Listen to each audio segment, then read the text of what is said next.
Assalamualaikum warahmatullahi wabarakatuh. A'udzu billahi minasyaitonir rajim. Bismillahirrahmanirrahim.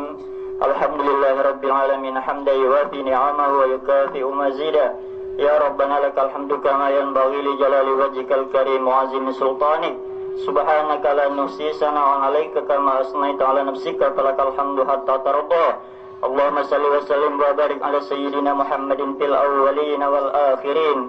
Allahumma salli wa sallim wa barik ala sayyidina Muhammadin fil mala'il a'la ila yaumiddin.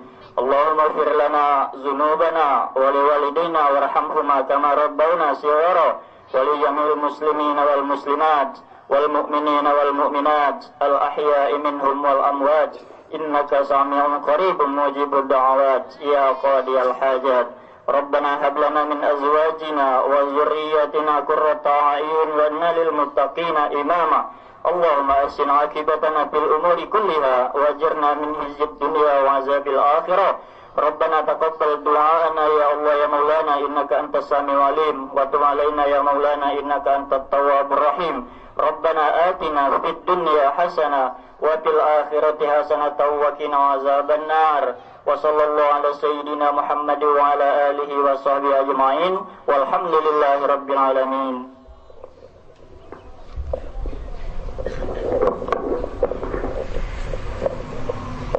Allahu akbar. Allahu akbar. Allahu akbar. Allahu akbar. Allahu akbar. Allahu akbar. Allahu akbar. Allahu akbar. Allahu akbar walillahil hamd. Bismillah walhamdulillah wassalatu wassalamu ala sayyidina Rasulillah Sayyidina Muhammad ibn Abdullah wa ala alihi wa sahbihi wa mawala la hawla wa la quwwata billah. Ashhadu an la ilaha illallah wahdahu la sharika lah wa ashhadu anna Muhammadan abduhu wa rasuluhu la nabiyya ba'dah. Allahumma salli ala sayyidina Muhammad wa ala ali sayyidina Muhammad. Usikum bitaqwallahi faqad fazal muttaqun. قال الله تعالى في كتابه الكريم بسم الله الرحمن الرحيم يا أيها الذين آمنوا اتقوا الله ولتنظر نفس ما قدمت لغد واتقوا الله إن الله خبير بما تعملون صدق الله العظيم. معاشر المسلمين jamaah salat Aidul Adha rahimakumullah. Alhamdulillah segala puji bagi Allah yang telah memberikan kenikmatan begitu banyak sehingga pada kesempatan kali ini kita masih diberikannya kesehatan untuk bermuajahah, berkumpul untuk melaksanakan sholat Aidul Adha yang telah kita lakukan tadi.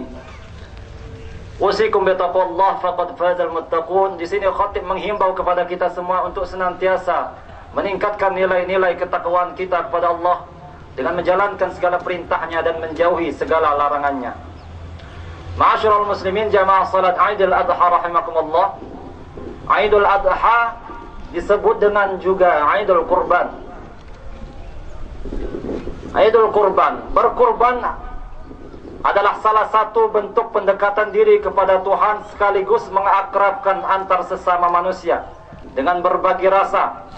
Sama-sama merasakan sate kambing, pindang tulang, rendang, gulai dan lain sebagainya. Inilah salah satu bentuk keindahan Islam, di mana berat sama dipikul, ringan sama dijinjing, sama-sama mengecap nikmat di hari raya kurban. Namun kenikmatan itu janganlah kita maknai sebagai kenikmatan sesaat. Hari raya kurban haruslah kita maknai dengan makna yang sesungguhnya.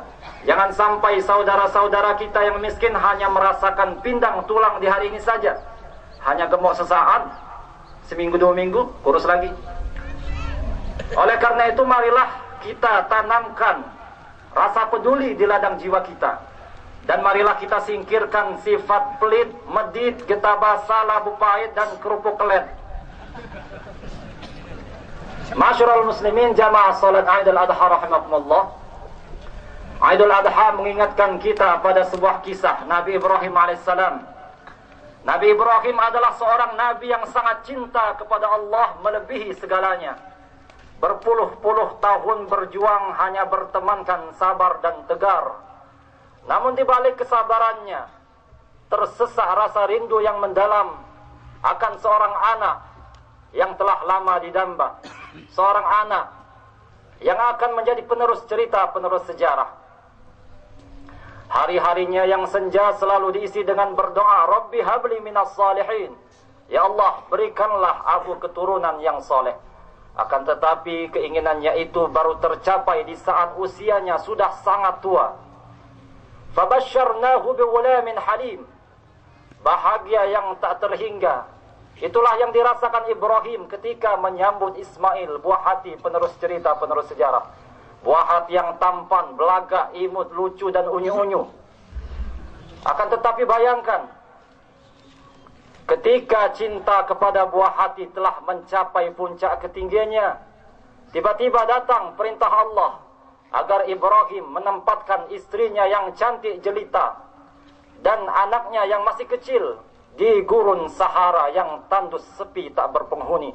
Dan keduanya ditinggalkan tanpa bekal, kecuali bekal tawakal kepada Allah. Istrinya bertanya, mengapa engkau meninggalkan kami? Ibrahim tetap diam. Istrinya bertanya lagi untuk yang kedua kalinya, mengapa engkau meninggalkan kami? Ibrahim masih tetap diam.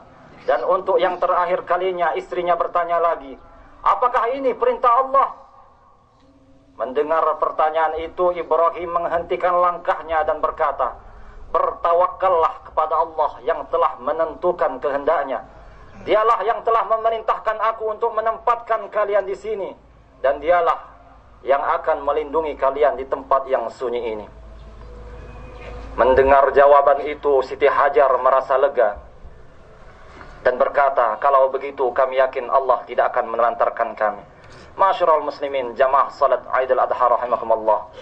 Ternyata ada rahasia Allah di balik itu semua. Ada pelajaran yang kita petik dari perjuangan Siti Hajar. Perjuangan yang tak kenal lelah, berlari-lari mencari air untuk Ismail yang kehausan. Walau tubuh terasa penat, walau tubuh basah oleh keringat, walau matahari panas menyengat, namun Siti Hajar pantang menyerah. Pengorbanan seorang ibu untuk si buah hati penerus cerita, penerus sejarah. Masyarul muslimin, ternyata ujian terhadap Ibrahim tidak sampai di situ saja. Setelah Ismail beranjak remaja, Allah memerintahkan Ibrahim untuk menyembelih putra kesayangannya itu. Pertarungan batin antara cinta kepada Allah dan cinta kepada Ismail yang telah lama didamba. Namun Ibrahim bukanlah sembarang manusia. Dengan tegas dia berkata, Qala ya bunayya inni ara fil manami anni azbahuka fanzur madza tara. Wahai ayahku, wahai anakku yang tercinta, sungguh ayah telah bermimpi, dan di dalam mimpi itu ayah telah diperintahkan oleh Allah untuk menyembelih engkau. Masyarul muslimin, itulah sebuah ungkapan yang tidak mungkin terungkap jika tanpa keimanan. Ismail putra tercinta pun tak kalah hebat. Dengan tegas dia menjawab, Ya abati fa'al ma tu'mar, satajiduni insyaallahu minas sabirin. Wahai ayahku yang tercinta, lakukanlah apa yang telah diperintahkan oleh Allah kepadamu.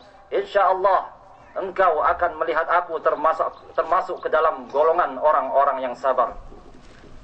Ma'asyiral muslimin rahimakumullah. Ibrahim galau. Ibrahim pasrah di bawah perintah Allah. Walau di sudut hatinya berkecamuk rasa duka, Ibrahim mengambil pisau dan mengasahnya tajam-tajam. Falamma aslama wa tallahu lil jabin. Ismail putra tercinta terbaring pasrah beralaskan tanah, berselimutkan langit yang cerah.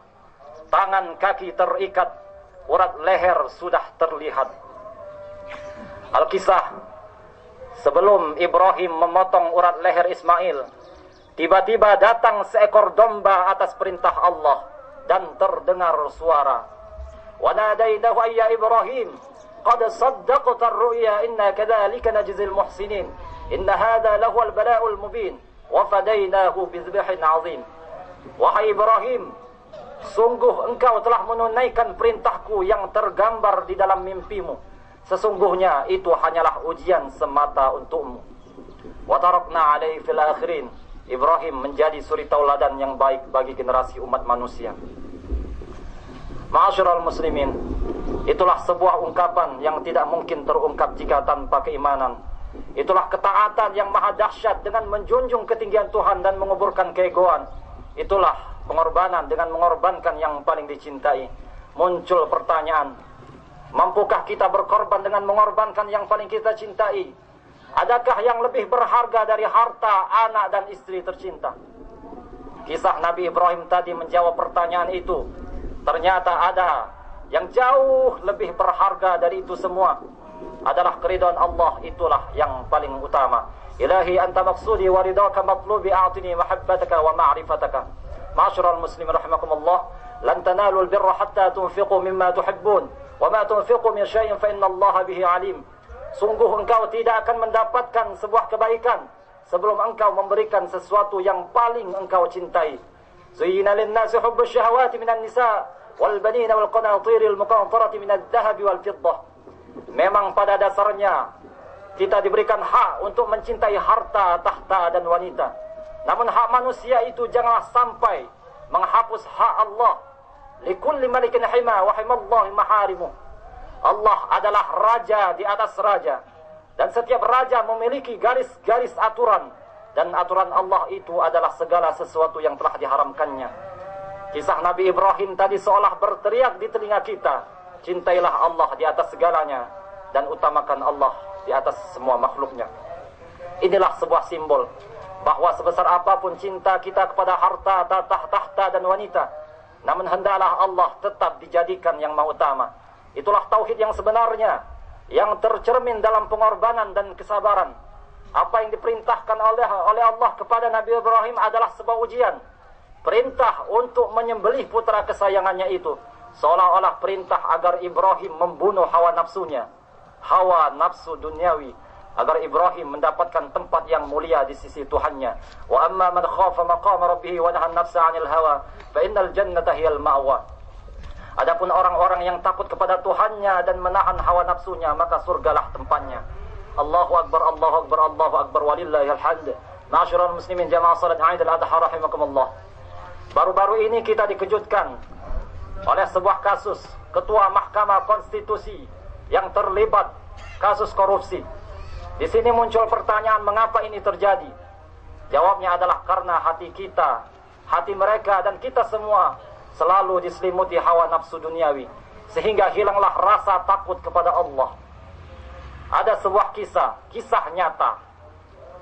Di sebuah kampung, ada seorang kiai yang bernama Kiai Najib. Pada suatu malam beliau memimpin sholat berjamaah. Sholat jamaah yang terdiri dari para pejabat dan tokoh masyarakat. Tidak seperti biasanya setelah salam, beliau langsung membalikkan tubuhnya, menghadapkan wajahnya ke arah jamaah, menyorotkan matanya tajam-tajam. Sang kiai berkata, di depan masjid ini ada seorang nenek penjual kacang rebus keliling. Keluarlah salah seorang dari kalian dan belilah beberapa bungkus kacang itu. Tak lama kemudian beberapa orang langsung berlari keluar masjid dan kembali beberapa saat kemudian dengan membawa bungkusan kacang. Sang kiai berkata, makanlah kalian semua, makanlah biji-biji kacang itu yang telah diciptakan oleh Allah dengan kemuliaan, yang dijual dengan kemuliaan, dan yang dibeli dengan kemuliaan. Mereka para jamaah tidak memahami kata-kata sang kiai, sehingga kacang yang mereka makan seolah berlalu tanpa nilai, hanya terkunyah di dalam mulut mereka, tertampung di dalam perut mereka, dan akhirnya menjadi kotoran, berlalu tanpa nilai. Sang kiai melanjutkan kata-katanya, setiap pendapatan dan pengeluaran uang hendaklah dipertimbangkan berdasarkan nilai kemuliaan. Bagaimana mencari uang, bagaimana proses datangnya uang, untuk apa dan kepada siapa uang itu dibelanjakan, dan akan menjadi ibadah yang tinggi nilainya apabila diniatkan untuk mendapatkan keridhaan Allah Subhanahu wa ta'ala. Salah seorang pejabat bingung lalu bertanya, wahai kiai, apa hubungannya antara kita membeli kacang dengan keridhaan Allah? Sang kiai melanjutkan kata-katanya, kalian harus tahu bahwa nenek penjual kacang rebus keliling itu berjualan sampai larut malam, atau bahkan sampai menjelang pagi. Dia terus berjalan menembus kampung-kampung, terus berjalan tanpa mengenal lelah. Di malam hari, ketika semua orang terbuai dalam tidur mimpi mereka, si nenek penjual kacang itu malah berjalan dengan kesabaran dan keyakinannya. Dia yakin Allah Maha Pemberi rezeki. Dia yakin Allah tidak akan melantarkan umatnya, hambanya, bahkan kepada seekor ulat yang berada di dasar sebongkah batu pun, di dasar laut pun, Allah tidak akan pernah lalai untuk membagi rezekinya. Itulah tawakal namanya. Itulah takwa yang sesungguhnya, dan itulah pengorbanan yang sebenarnya. Sang kiai marah. Berbeda dengan kalian yang tidak yakin dengan kasih sayang Allah, tidak yakin dengan rezeki Allah, sehingga kalian cemas. Dan untuk menghilangkan kecemasan itu, kalian kerasak kerusuk melakukan dosa-dosa, berjudi, mencuri, masang nomor, korupsi, dan lain sebagainya. Sang kiai berkata, menantang para jamaah, apakah kalian merasa lebih mulia dari penjual kacang itu? Apakah kalian merasa lebih hebat dari si nenek penjual kacang itu? Maha mulia Allah yang telah menciptakan kacang. Sungguh mulia hati si penjual kacang, dan juga mulia juga kalian yang membeli kacang berdasarkan lillahi ta'ala. Ma'asyiral muslimin, oleh karena itu marilah kita maknai hari raya kurban ini dengan berkorban jiwa dan raga. Yang kaya menyantuni fakir miskin dan anak-anak yatim. Yang berharta buka usaha untuk merangkul para pengangguran. Yang pejabat birokrat memperjuangkan kehidupan masyarakat. Harta harus berputar dari setiap arah. Jangan sampai harta berputar hanya untuk orang-orang berduit saja. Kay la yakuna dulatan bainal aghniya'i minkum. Jangan sampai harta berputar hanya untuk orang-orang berduit saja. Dari bos Ranggon ke bos Tripu, dari bos Tripu ke bos Kletotan, dari bos Kletotan ke bos Ranggon lagi, terus berputar di antara orang-orang berduit saja. Ratakan itu semua, walaupun itu tidak sama. Untuk apa? Lillahi, untuk berdiri tegaknya agama Allah. Lil mustad'afin, untuk kaum lemah yang tak berdaya. Lil fuqara'i wal yatama wal masakin, untuk fakir miskin dan anak-anak yatim. Ma'asyiral muslimin, dan juga Idul Adha bermakna dengan Idul Hajj atau Hari Raya Haji. Cuman perlu kita bayangkan, tiga kata berbeda. Adha, kurban, dan haji adalah tiga kata berbeda, namun satu tujuan, sama-sama mendekatkan diri kepada Tuhan. Namun kita bayangkan, kita renungkan, mana yang lebih utama? Naik haji yang pahalanya besar, akan tetapi di sebelah rumah kita ada yang meronta kelaparan, atau sedekah kepada fakir miskin yang membutuhkan. Rasa-rasanya Ka'bah itu tidak jauh. Ka'bah itu ada di sebelah rumah kita sendiri, gubuk reot dengan penghuni yang kelaparan. Disitulah Ka'bah berada, dan Tuhan ada di dalamnya. Ada sebuah kisah dahulu kala. Seorang laki-laki yang bernama Abdullah, pada suatu hari setelah melaksanakan ibadah haji, dia tertidur dan bermimpi. Dan di dalam mimpinya itu dia mendengar malaikat berkata bahwa pada tahun itu jamaah haji yang berjumlah puluhan ribu orang, tak satu pun yang bernilai mulia di hadapan Allah Subhanahu wa ta'ala. Abdullah menangis. Betapa tidak, perjalanan haji yang begitu jauh, melewati padang pasir yang tandus, pengorbanan harta benda yang tidak sedikit, namun tidak bernilai di hadapan Allah Subhanahu wa ta'ala. Malaikat itu berkata lagi, ada seorang laki-laki di negeri Damaskus, memang kedua tangannya tidak menyentuh Ka'bah, kedua kakinya tidak menginjak tanah Mekah, namun dia mendapatkan nilai haji yang mabrur di hadapan Allah Subhanahu wa ta'ala. Namanya Ali bin Muwaffaq. Abdullah terbangun dari tidurnya. Dia penasaran dengan laki-laki yang dipuji oleh malaikat itu. Dia bergegas pergi ke negeri Damaskus. Dan setelah sampai, betapa kagetnya dia. Dia melihat laki-laki yang dicarinya itu adalah orang yang sangat miskin. Tak punya harta, tak punya istana, hanya rumah kecil, gubuk reot dengan perabotan ala kadarnya. Abdullah bertanya, "Wahai saudaraku, siapakah engkau yang sebenarnya?" Ali menjawab, "Aku hanyalah pedagang kecil yang berjuang mengais rezeki Allah." Abdullah bertanya lagi, "Apakah engkau merindukan Ka'bah?" Ali menjawab dengan derayan air mata, "Aku sangat merindukan Ka'bah. Aku sangat merindukan Rasulullah yang terbaring di Madinah. Aku sangat merindukan jejak langkah Nabi Ibrahim dan Siti Hajar di Mekah. Aku merindukan semua itu." Abdullah bertanya lagi, "Jika demikian, mengapa engkau tidak melampiaskan kerinduan itu?" Ali menjawab, "Aku telah mengumpulkan uang sebanyak 350 dirham yang telah kutabung bertahun-tahun lamanya. Setelah pada suatu hari, istriku yang sedang ngidam, hamil, mencium aroma masakan dari sebelah rumahku yang tetanggaku, yang juga miskin sama seperti aku. Istriku sangat berhasrat bisa merasakan masakan itu. Kemudian kuungkapkan keinginan istriku itu kepada tetanggaku itu. Dan tetanggaku itu curhat, bercerita dengan derayan air mata. Sudah 3 hari kami tidak makan. Mereka sudah 3 hari tidak makan. Perut mereka tidak terganjal makanan. Dan pada hari itu, mereka menemukan bangkai domba. Bangkai yang mereka rasakan, yang mereka sadari bahwa itu haram. Akan tetapi dengan keterpaksaan harus mereka makan demi bertahan hidup. Abdullah menangis.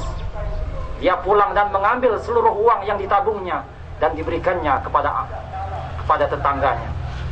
Dia merasa dirham yang dia kumpulkan akan menjadi beban berat di hari kiamat kelak. Ma'asyiral muslimin jamaah Aidil Adha rahimakumullah. Dari kisah ini memberikan pelajaran kepada kita bahwa Islam itu bukan hanya peci haji. Islam itu bukan sorban yang putih. Islam itu tidak seperti penilaian orang-orang banyak. Ad-dinu akhlaqun, agama adalah akhlak. Ad-dinu rahmatan lil alamin. Agama adalah kasih sayang kepada seluruh alam. Kasih sayang yang tanpa batas, tak mengenal warna kulit dan golongan. Oleh karena itu terakhir di sini khatib menghimbau kepada kita semua, marilah kita maknai hari raya kurban ini dengan berkorban jiwa dan raga, berbagi rasa, share of essence. Wal baqiyatus salihatu khairun 'inda rabbika thawaban wa khairun amala. Wa qur rabbi ighfir warham wa anta khairur rahimin. Allahumma salli wa sallim ala Muhammad wa taqabbal wa barik bi jalalika wa kamalika ala ayni ibadika wa asrika abdadik as'adul arabi wal ajam wa imam tayyib wal haram sayyidina wa maulana Muhammad wa ala alihi wa sahbihi wa sallam wa radiyallahu tabaraka wa ta'ala an kulli sahabati ajma'in. Allahu Akbar, Allahu Akbar, Allahu Akbar. Allahu Akbar, Allahu Akbar, Allahu Akbar. Allahu Akbar, Allahu Akbar, Allahu Akbar, walillahil hamd. Bismillah walhamdulillah. Wassalatu wassalamu ala sayyidina Muhammad ibn Abdullah wa ala alihi wa sahbihi wa mawala. La hawla wa la quwwata illa billah. Ashhadu an la ilaha illallah wahdahu la sharika lah wa ashhadu anna Muhammadan abduhu wa rasuluhu la nabiyya ba'dah. Allahumma salli ala sayyidina Muhammad wa ala ali sayyidina Muhammad. أوصيكم بتقوى الله فقد فاز المتقون. قال الله تعالى في كتابه الكريم: بسم الله الرحمن الرحيم. يا أيها الذين آمنوا اتقوا الله ولتنظر نفس ما قدمت لغد واتقوا الله إن الله خبير بما تعملون. اللهم اغفر للمسلمين والمسلمات والمؤمنين والمؤمنات الأحياء منهم والأموات إنك سميع قريب مجيب الدعوات ويا قاضي الحاجات. ربنا آتنا في الدنيا حسنة وفي الآخرة حسنة وقنا عذاب النار. وصلى الله على سيدنا محمد النبي الأمي وعلى آله وصحبه أجمعين. سبحان ربك رب العزة عما يصفون وسلام على المرسلين والحمد لله رب العالمين. والسلام عليكم ورحمة الله wabarakatuh. Mohon maaf lahir batin. Diatur